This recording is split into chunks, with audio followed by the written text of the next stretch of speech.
Hey, what's up guys, it's Alejandro here, and today we're going to be talking about foldable phones. Not reviewing them personally, because I was going to try to review that Google Pixel Fold, but I remembered I'm broke as hell, it's not even going to be available until June, and Google doesn't know me. They're not going to send me technology to review.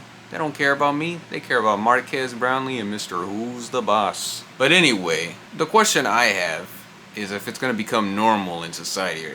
Is everyone just going to be rocking a foldable phone? Well, maybe not, who knows.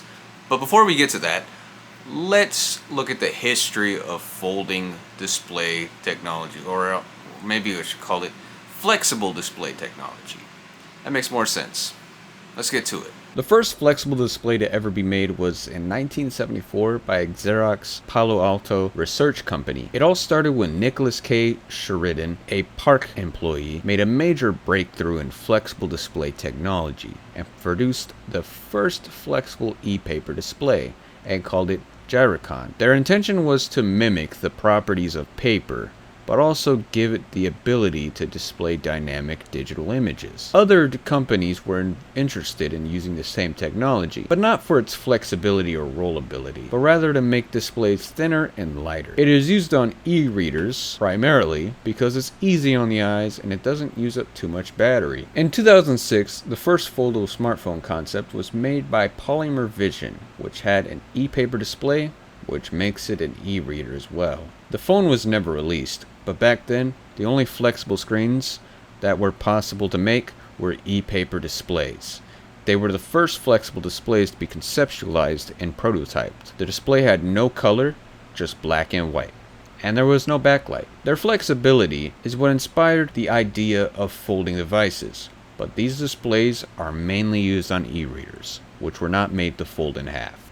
The problem with electronic paper displays is that they're not very appealing for most people.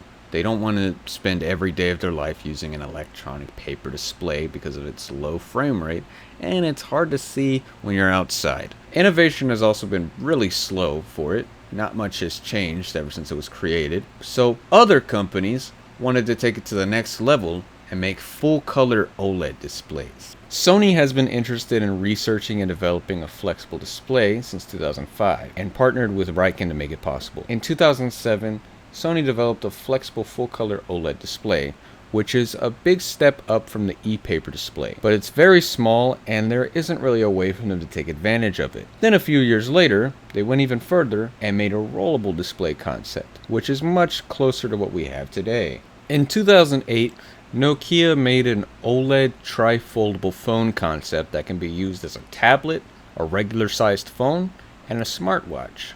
As cool as that was, it's not really anywhere near what we currently have today. Well, we do have the tablet phones if you count the Galaxy Fold and many other phones that share the same form factor. And obviously, this never got released to the public because it was never even made in real life to begin with. But we might see something like this in the future.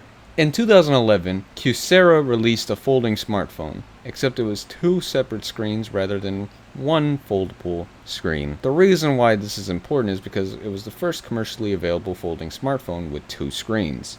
And for the next 7 years, this is the most foldable that commercially available phones will get. In that same year, Samsung showed off their new flexible OLED display. This gave Samsung an opportunity to start developing more phones using this technology. In 2013, they showed it again, but went more in depth on how they will take advantage of it. They made an advertisement showing off two concept models. They mainly used it for their Edge series phones, which gave it the benefit of showing content when the phone is on the desk. Ever since the event, Samsung has been working on making their own foldable device. In January 2018, LG got a design patent for a folding smartphone. Microsoft was also working on developing a similar device, except they planned on making a dual-screen tablet phone. In that same year, in November, a Chinese company named Royal released the first commercially available folding smartphone with an OLED display called the Royal FlexPi. This was the beginning of the foldable phone era, but this display was always on the outside, which increases the risks of breaking it, so people were not really into that. In April 2019, the Samsung Galaxy Fold was released. It featured two displays, a 4.6-inch display that can be used when the device is closed, and a 7.3-inch display when the device is open. But there was a serious issue that the phone had, and that was the screen breaking after just 24 hours. Many users reported that their screens broke, and Samsung had to recall all the Galaxy Folds to fix the issue. This also caused Huawei to delay the release of the Huawei Mate X. In September 2019, Samsung re-released this Galaxy Fold, fixing all the problems it had. In November 2019, Motorola announced the first horizontal folding phone called Razr, which is inspired by the iconic Motorola Razr flip phones from the early 2000s, and they released it in February 6, 2020. It also had two separate displays, a 6.2-inch display for when it's open, and a 2.7-inch display when it's closed. They can both be used, but with the flip form factor phones, the outside screen will be more for displaying content rather than normal usage. Samsung also announced their horizontal folding phone and called it the Galaxy Z Flip. It had a 1.1-inch display next to the flashlight that shows the time and day and can also show notifications, while the main display is 6.7 inches. Yeah, with the 1.1-inch display, you can't really do a whole lot. In the same month, Huawei finally releases their revision of the original Mate X.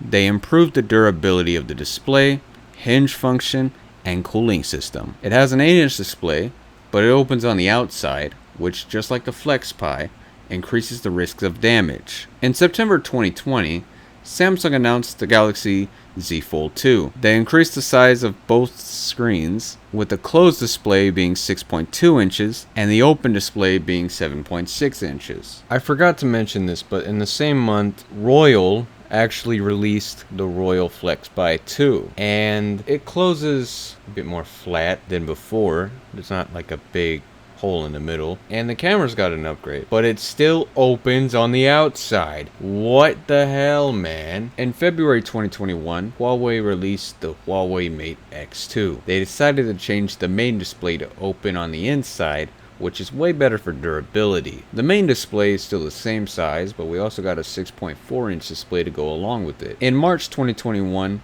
Xiaomi Technology announced the Xiaomi Mi Mix Fold. It has a 6.5-inch display when closed and an 8-inch display when open. In August 2021, Samsung announced the Samsung Galaxy Z Fold 3. While the size is still the same, Samsung decided to change the design and go with an under-display camera, which the quality is really bad. They also announced the Samsung Galaxy Z Flip 3, which also got a redesign. The closed display is now 1.9 inches, which increases its functionality. In December 2021, Oppo announced the Oppo Find N, which has a 7.1-inch display when open and a 5.5-inch display when closed. In April 2022, Vivo announced the Vivo X Fold, which has an 8-inch display when open and a 6.5-inch display when closed. In August 2022, Xiaomi, Samsung, and Motorola released new folding phones. Xiaomi released the Xiaomi Mi Mix Fold 2, which got a redesign, but the screens are still the same size. Samsung released the Galaxy Z Fold 4 and the Galaxy Z Flip 4, which don't look that much different from their predecessor. And Motorola released the Motorola Razr 2022 edition, which got a major redesign, but it's only available to the Chinese market, but it could become available to other markets in the future. In November 2022, Honor released the Honor Magic Versus and the Honor Magic Versus Ultimate, which both have a 7.9-inch display when open and a 6.4-inch display when closed. In December 2022, Oppo announced the Oppo Find N2, which got a redesign but still keeps the same screen sizes, and the Oppo Find N2 Flip, which has a 6-inch display when open and a 3.3-inch display when closed. Probably the biggest closed display on a flip form factor phone. In April 2023, Huawei released the Huawei Mate X3, which has a slightly smaller open display at 7.8 inches,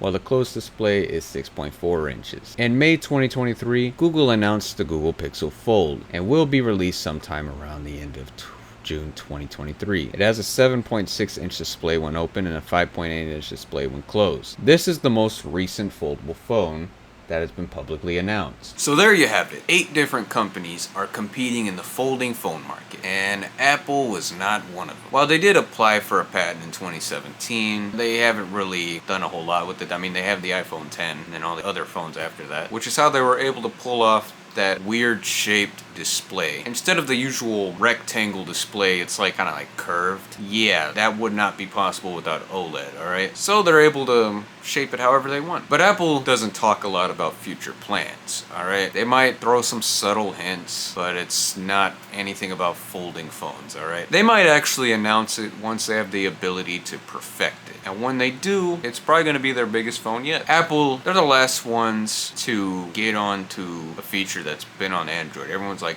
oh, well, my Android phone already had that. Well, that's because Apple was aware of it, but they wanted to spend as much time as possible to perfect it. That's how they win. Will foldable phones become the norm? Well, not now they will. And there are 3 main reasons why. Durability, price, and form factor. Foldable phones are very expensive to make and very expensive to buy. When a consumer buys an expensive product, they expect that expensive product to be a high quality product. Durability is also an important factor when getting a new phone. And there are many concerns about the durability of folding phones. Instead of glass like the typical iPhone or Android phone we have, they use a very thin plastic because it's the only way they could get away with folding a screen. But the problem is, this fingernail right here, probably this fingernail too, could easily scratch that up. You could give that to a baby and he'll probably scratch it up with his little baby fingernails. But when it's a glass screen, this doesn't happen. But is it even possible to make a scratch-resistant folding phone? Well, unless if you had some magical glass or some shit. I don't fucking know. I don't think it's possible. So, yeah, you're pretty much stuck with the plastic screen problem. But yeah, durability is what is making a lot of people concerned. There's a lot of foldable phones just breaking so easily, and that's what's making people not interested in getting a foldable phone. The durability has improved over the years, and it will continue to do so, so maybe more people will be more interested in getting a foldable phone. Form factor is also an important factor when getting a new phone. People want a phone that's easy to hold and feels comfortable in the hands. However, some people prefer a bigger phone, and there's other people that prefer a smaller phone. And, you know, these tech companies are starting to care less and less about the people that want small phones. The flip phones are too tall, and they're not very easy to use unless you have big hands. And the closest example I have to that, this Android phone right here, this is probably like the only Android phone I have, and I can't really get into it. It won't let me.